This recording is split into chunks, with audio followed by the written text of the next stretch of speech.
Tonight, our special transmission as Canadian MPs work for recognition of Palestinian statehood.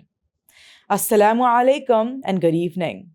This is Muslim News Canada on Muslim Network TV. I'm Aisha Ashraf. Today is the 362nd day since Israel started targeting Palestinians indiscriminately in response to October 7th attacks. In the past 1 year, Israeli strikes have also hit Lebanese civilians across the border.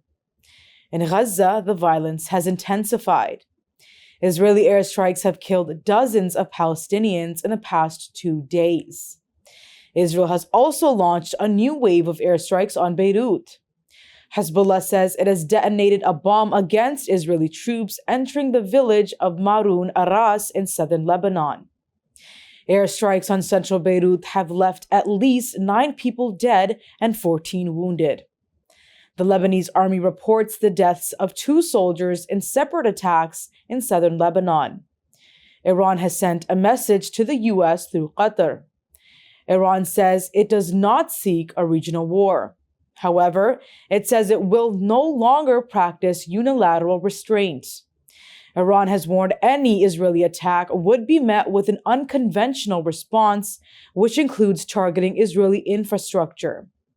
The Ministry of Health in Gaza reports at least 41,788 civilians have been killed since the onset of war. 96,794 are injured. Despite a United Nations Security Council resolution calling for an immediate ceasefire, Israel continues its offensive in Gaza. The ongoing conflict has displaced nearly the entire population of the Gaza Strip. It has caused severe shortages of food, water, and medicine. Israel is accused of genocide at the International Court of Justice for its actions in Gaza. The Arab League has held an emergency meeting in Cairo today. The meeting was called by Iraq to discuss the Israeli military escalation against Lebanon. The members discussed humanitarian repercussions and means of providing medical and food aid to those affected. Participants issued a call for the international community to stand by the Lebanese people and contribute with international organizations to deliver urgent aid. Israel has launched massive airstrikes in Lebanon since September 23rd. Israel says it is attacking Hezbollah targets across Lebanon. The attacks have so far killed more than 11,000 civilians. 9,200 are injured. 1.2 million people have been displaced. The strikes are an escalation in year-long cross-border warfare between Israel and Hezbollah since the start of Israel's war on Gaza. The international community has warned that Israeli attacks in Lebanon could escalate into a wider regional war. Members of the United Nations Security Council have voiced strong support for UN Secretary-General Guterres. The support comes after Israel declared the Guterres persona non grata and barred him from entering the country. France's UN envoy, Nicolas de Rivière, has expressed full support and trust in the Secretary-General. Russian Ambassador Vasily Nebenza has condemned Israel's decision. Nebenza calls the move a slap not just to the UN, but to all of the Security Council. He is urging the UN and its members to respond to what he calls an outrageous act. China's envoy Fu Tong has expressed Beijing's resolute support for Guterres and opposition to Israel's decision. Algeria's representative Amr Benjama has expressed full solidarity with Guterres. Switzerland, which currently holds the Security Council presidency, has reiterated its full support for Guterres and the UN's humanitarian efforts in the region. However, U.S. Ambassador Linda Thomas-Greenfield has notably avoided mentioning Guterres. Thomas-Greenfield said the United States is fully supportive of Israel. The aftermath of 200 long-range and ballistic rockets fired by Iran and Israel on Tuesday night is likely to reverberate for years to come. The attack marks Iran's second missile assault on Israel in 6 months. This time, however, the strikes aimed for maximum damage.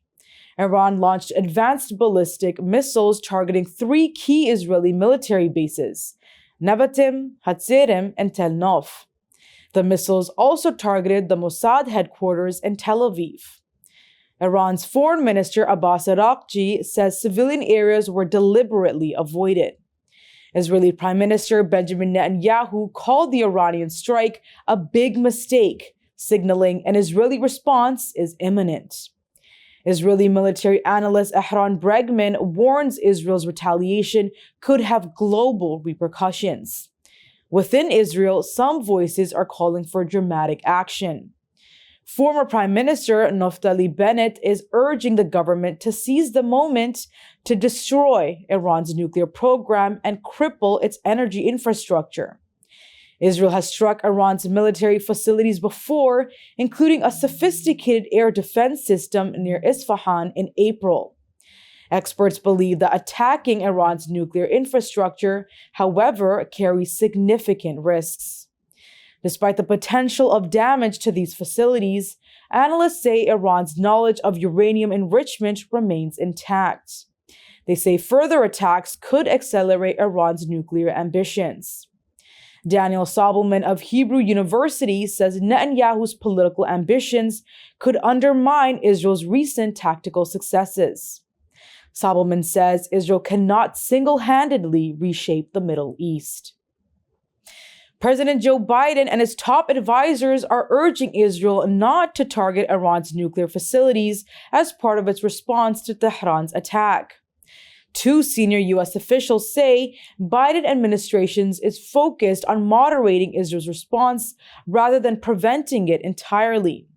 The approach shows Biden's dwindling leverage in the Middle East. Back in April, when Israel defended against an Iranian assault, Biden advised Prime Minister Benjamin Netanyahu to avoid escalating the situation. However, Iran's latest strike is more intense. It has targeted areas closer to the civilian population. The attack came after a major Israeli intelligence operation weakened Hezbollah. Biden faces growing pressure at home, especially from Republicans who are urging tougher action against Tehran. Following the attacks, Netanyahu has vowed Iran would pay for it. While Biden has reiterated Israel's right to respond, he's emphasizing on the need for proportionality. He says he does not support a strike on Iran's nuclear sites. Biden has instead signaled forthcoming sanctions on Iran. He says Israeli officials may consider potential military responses. These include strikes on Iranian-backed militias or Islamic Revolutionary Guard Corps forces in Yemen or Syria. Yet, Biden's control over the situation appears to be waning. For months, Israel has disregarded U.S. advice regarding its military operations, particularly in Gaza. Reports suggest some phone calls between Biden and Netanyahu turned into heated exchanges. Officials say Biden has expressed doubts about Netanyahu's willingness to pursue a ceasefire. He suspects the Israeli leader may be prolonging the conflict for political gain ahead of the U.S. election. Canadian members of parliament are teaming up with their counterparts in Australia and New Zealand to push for joint recognition of Palestinian statehood. New Democratic Party MP Heather McPherson is working to rally fellow Canadian MPs around this initiative.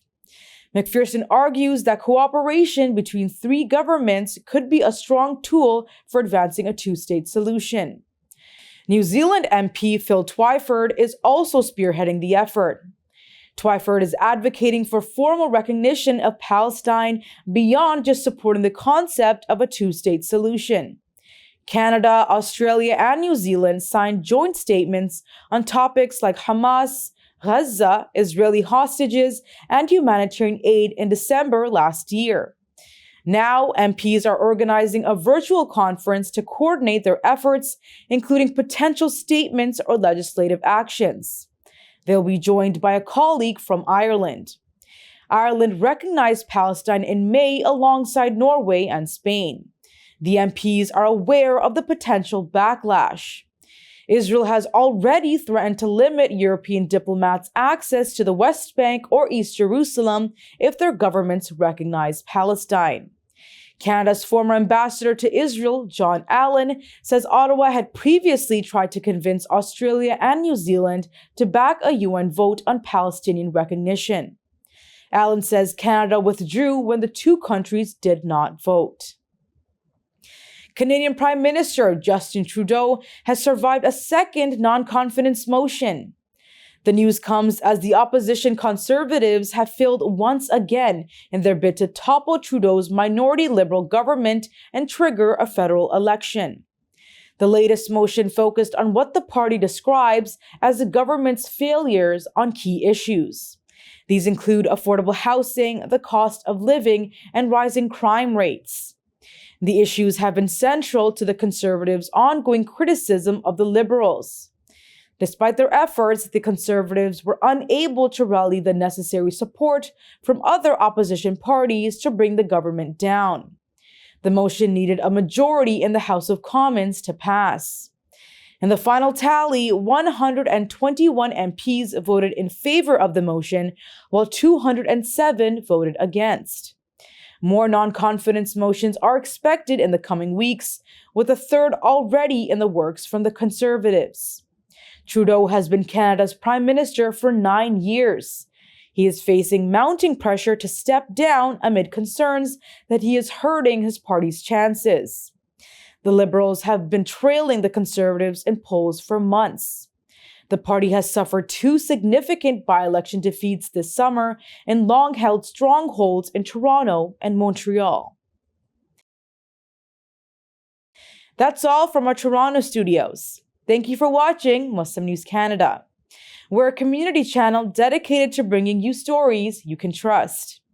Please like, share, and subscribe to our content. You can also comment to let us know what you think of our coverage. You can donate now by visiting muslimnetwork.tv/donate.